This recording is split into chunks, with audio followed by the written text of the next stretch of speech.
Hello there and welcome back to another review. So Son of Godzilla today, made back in 1967 from the same director of the previous movie, and that is Jun Fukuda. Film number 8 in the Godzilla franchise, so we're slowly but surely getting there. We're a bit of a while off our destination, but we are slowly getting there nonetheless. This was the second film now, and more importantly the second film in a row that used that island setting, which was to Toho's sort of their benefit. It was twofold. One, it enabled for a different location rather than the standard Godzilla smashing up loads of cars and buildings. So visually it was a very different looking movie compared to sort of what the Godzilla fan base has seen up to that point.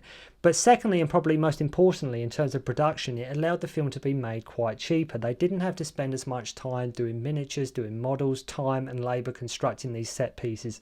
So from Toho's perspective, it did allow them to keep costs down, and like, you know, they could have done the film a lot cheaper than what it would have done if they had to set up, like I say, these miniature skyscrapers and buildings and things like that. The A-list crew in regards to Toho and their kaiju genre was all busy working on King Kong Escapes at this point, with the likes of Ishiro Honda. The second string of crew and probably more cheaper talent were tasked with making this movie. So obviously, as you can guess from the title, there is a baby Godzilla, right? Son of Godzilla, you already know sort of what you're going to be getting before you've even sat down to watch the movie. There's a baby Godzilla in the movie, and I think the general consensus was to just give the crowd something cute and to do something different with the franchise, which, like I keep saying throughout these Godzilla movies, there are points where you can tell they really are struggling a little bit to just inject something fresh and something new into it. And I think the idea was, let's Godzilla have a son, he can have an offspring, and that's what they did here. You have to remember, like with writing these kind of movies, you had to come up with something fresh and different every time. If it was simply, okay, Godzilla attacks Tokyo over and over again, as fun as that is, audiences would start to get bored and tired of the same old gimmick. And audiences, there's only so much you can see the same thing over and over again. So the idea of giving him a son was to add a different dynamic and concept to the character. I think the Godzilla suit in this movie was a lot bigger when compared to previous ones, to make him seem even more like ginormous in terms of size in relation to his son. And so with the title, you think, okay, that is just going to be the main gimmick, just a baby Godzilla. But there is a lot to be enjoyed here. We get Tadao Takashima as our professor in a more or less a straight parts compared to his role in King Kong versus Godzilla, which is a lot more comedic in nature. So the film opens with this plane flying in a storm. Don't know why, but I think it's always cool when they start these movies with a storm. I have no idea why that is, but whenever it opens with a typhoon, a hurricane, a storm, or any kind of rain or thunder, lightning, it just adds to the atmosphere. And I think when they do that, it draws, personally from my perspective, it draws me in a lot more. Just adds to that atmosphere, I think. I'm on this plane now getting an interference signal. What is great here as well is that we actually see Godzilla right away, who is heading to Solgao Island. Not quite sure how Godzilla can stand up in the middle of the ocean. It must be deeper than his body length, surely. Another thing you will notice that the music by Masaru Sato is a lot lighter in tone here as well. It's gone to like sort of the dramatic, heavy music cues and things like that. This film, it's a lot lighter in tone. So on the island we meet two people who are inspecting these towers and reporting in. We learn of Professor Kasumi and his efforts to basically use a weather control system. And on this island they detect some interference too. And this reporter, Goro Maki, parachutes in, played by Akira Kubo. The scientists don't want him there interfering with the work, and just love how Maki sulks with his life jacket on at the table. When he arrives on the island, he just sort of sits there and he just sort of sulks. He just goes into a complete mood. He just goes into a real tantrum. So he basically just has like a little mood of him, just because they sort of don't want him there. So he's sulking with his life jacket on, and it's meant to be at this point sort of hours have passed, hours have elapsed at this point. Eventually they're okay with keeping him around as long as he cooks and cleans, basically. So he can be sort of their lackey, their handyman. He can do the odd jobs, he can do the cooking and do the cleaning. Let's just keep him around, so he can just basically do all the odd jobs that we don't want to do. Then at night they're approached by these giant mantis, and I love how the character Furukawa hates the island, just wants to get off it. So not everyone on the professor's crew is happy to be there, which is something else in there. They didn't just make all the people on his team exactly the same. One of them just wants to get off this island as fast as possible. They're not all happy to be there. So our new cook, whilst looking for vegetables, spots a woman swimming like in the ocean, though the professor and his team know nothing about her, as they thought they were the only ones on the island. The whole idea with this weather contraption that he's sort of working on is to make the land more fertile, and the whole idea is that notion of food shortage and like how big the population will be in the future. It's sort of a theme that they've got going on with this movie. So they begin to test the experiment, and because of the interference, one of the balloons explodes too soon and causes the island to go into extreme heat, and 4 days later it eventually cools down. The professor and Maki see an even bigger praying mantis now, which was caused by the heat and the radiation from the experiment, which are named in the Japanese version, I think it's Kamakuras, is how you pronounce it. 3 of these giant mantis dig out this big egg, right? There's always an egg, isn't there? Like Mothra versus Godzilla, there's a giant egg, and in this one, there's an egg. So they dig out this big area in this area where their interference is coming from. It turns out their radio was broken due to the heat, but was actually sabotaged by one of the teams, so the professor can sort of carry on conducting his experiments. So the mantis keep going at this egg, and then boom, out pops baby Godzilla, okay? And like, here he is. Here's the son of Godzilla. So he pops out, which they poke and prod around. And I tell you now, Manila, like the baby Godzilla, doesn't have the best of luck in this movie. Really does not have the best of luck. Gets hit around a fair bit. That's what goes on. At this point, Furukawa has gone semi-mad. Like I say, he wants to get off the island. Then Godzilla turns up, and turns out the interference they were all detecting was from the egg of baby Godzilla calling his dad. The big guy does like a body slam on one of these giant praying mantis and torches the other. Then these pesky Kamakuras actually flick a boulder right at baby Godzilla's face. Like I say, he really doesn't have a lot of luck, okay, because he sort of is tantamount to being bullied at this point. That, you know, right from birth, he's being hit, he's being poked, he's being prodded, and then he gets a boulder like thrown at his face.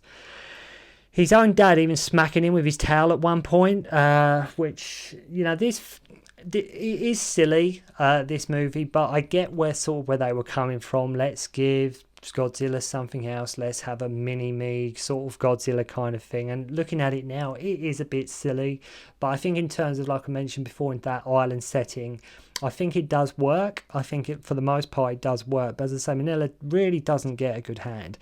Then you have to love at the end of this scene, they're both sort of right out there with him sort of holding his father's tail, which is quite cute. So Maki finds the girl's hideout, who is called Seiko, and we learn that her father was an archaeologist. Now, after the battle, the professor's base is trashed, and now the radio really actually doesn't work, even though they said it doesn't work, but it turns out it was sabotage, but now it actually really doesn't work. So not sure why we needed that whole I've sabotaged the radio professor bit. Maki's like, let's move all the equipment into Seiko's cave. I mean, he doesn't even ask her if it's okay or anything. Like, she's been living in this cave. He's like, well, let's just move all the equipment in here. I mean, he hasn't checked with her. I mean, I know she doesn't pay for the place, so she doesn't put down any deposit or anything like that, but even still, you know, that was sort of her bit of privacy, her seclusion. They're like, well, we'll just move all our equipment in here. Doesn't even ask her. Godzilla's son Manila approaches Maki, and Seiko, who is in the scene, is able to throw some fruit really far into his mouth. If you watch that, I mean, she must have some really strong arms. If you watch this scene, you look how far she throws this fruit. Like, she throws it super far, like massively far. Godzilla turns up and drags him back, kicking and screaming. All of the professor's crew start to get really high fevers. Only cure they have is this red water, and have to pass through a valley to get it, which has Kumonga there, which, if you don't know, is a giant spider. So Psycho and Maki go, as they are like they're like a super power couple at this point in the movie. You're meant to believe they sort of become a couple, even though it's not inadvertently explained that they have, but they've become sort of this power couple that they're joined at the hip, they do everything together. Like I say, romance is not overly stated. I think it's implied though, nonetheless. We have probably one of the more classic scenes from the movie, with Godzilla teaching his son how to use the atomic breath, and where the little guy's one just comes out like an atomic donut ring, which is quite, I'd say, moving more into comedic territory. Music's a lot lighter in tone, catering, like I say, mainly to children. And imagine if you were like, say, young kid, not necessarily nowadays, but if you were around 10, 12 watching this back in the day, you probably would have absolutely loved it. You probably would have really had a good time with this. So, but yeah, he does like a little donut ring, Godzilla stepping on his tail, so he does like a full-blown atomic breath. So whilst out picking some herbs, Psycho gets attacked by some mantis, and I love how Manila even has his own theme music in the movie, and which I thought was quite an entertaining idea to put in there. And he can't fend them off as he can still only do a weak atomic breath. Godzilla comes to his aid, and then Kumonga wakes up. Seiko and Maki get tangled up in its web and manage to break free. They break free of it with the world's smallest flame, right? They break free of this web with like the world's small. It's like the tiniest flame. Love as well when they get trapped. He puts his hand over her mouth at one point as though to say, "Be quiet, you'll give away where we are." But it's okay for him to sort of blast it with a shotgun, right? You know, it's like, "Oh, don't scream if you know where we are." But he can just let rip with this shotgun for whatever reason. I really do love the Kumonga model with all the legs moving, and I love when one of the legs is attacking them in the cave, and it's just really, really fun stuff. Also worth noting with this film, there is no like main human antagonist with this movie. There's like a villain as such, or there's the bad guy or the bad guys. This film doesn't really have that. There's no sort of main human antagonist, so to speak. No evil mastermind or eccentric guy with like an evil plot or an evil group of people going on with this movie. So they get trapped, and who swims out so they can broadcast the signal? Why, Seiko and Maki, of course, because I mentioned they just do everything together at this point. They are just absolutely glued together. Godzilla's son and Kumonga get into a fight, and the professor comes up with the idea to freeze the monsters as the cave they're in is being destroyed and they need to be able to escape. So baby Godzilla is all webbed up at this stage, poor thing. You know, all the while his dad hasn't the foggiest idea and he's busy having a nap. So like I say, Nilla's really going through it. Like even now, really at this point in the movie, still going through it, not having the best of luck, and Godzilla's just busy, just absolutely, completely like out of it. He's just having a nap. Luckily, though, he does turn up in the nick of time, and he starts off strong enough. Godzilla ends up getting webbed up too. The professor and his team make it colder with his experiments and starts snowing. All the while, father and son are still going at it with this giant spider. After emerging victorious with their atomic breaths, Maeda tries to follow his father, and he really can't keep up in the snow. Again, the costume's a bit silly, but the whole movie, I felt so sorry for Manila all the time. Like, even like watching it again recently, you really do feel like Manila really doesn't have a lot of luck, as I say. Just when it starts snowing, you really feel for the guy, because at first you really don't think his father's going to even help him. Like, Godzilla's just he gets beaten, poked, boulders in his face, then almost abandoned by his dad at one point. I think as well there are deleted scenes with this where it goes on longer than what is actually shown in the final cut of the movie. I think at one point the longer take of this, it's extended to the point where it's almost excruciatingly painful. It's like, just go back and get your son. So, I mean, haven't we watched this little guy suffer enough over the course of this movie?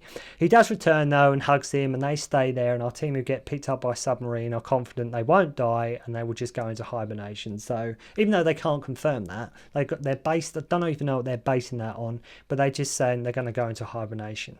So, for a film that could be full-blown silly, and believe you me, this film is silly. It has more than its silly moments. There's still lots to enjoy here. Kumonga makes a worthy foe for Godzilla. The island setting, yet again, I think really works. And I think it is a worthy addition to the franchise. And like I say, like the previous film before, it's setting it on that sort of tropical island idea, just able to film in the franchise, just to have a bit more like the way it's shot and just the way it looks and the way it feels. It's just something different from just cities and skyscrapers and buildings and things like that. But so whilst not the best so far, I think there's still a lot to be enjoyed here. But just throughout the movie, I just felt so sorry for Manila. But let me know if you've seen Son of Godzilla, what do you think about it? Do you enjoy it? Is it one of your favourite Godzilla movies? So thank you very much indeed for watching. I hope you enjoyed the review, and I'll see you again soon. Don't concentrate on the finger or you will miss all that heavenly glory.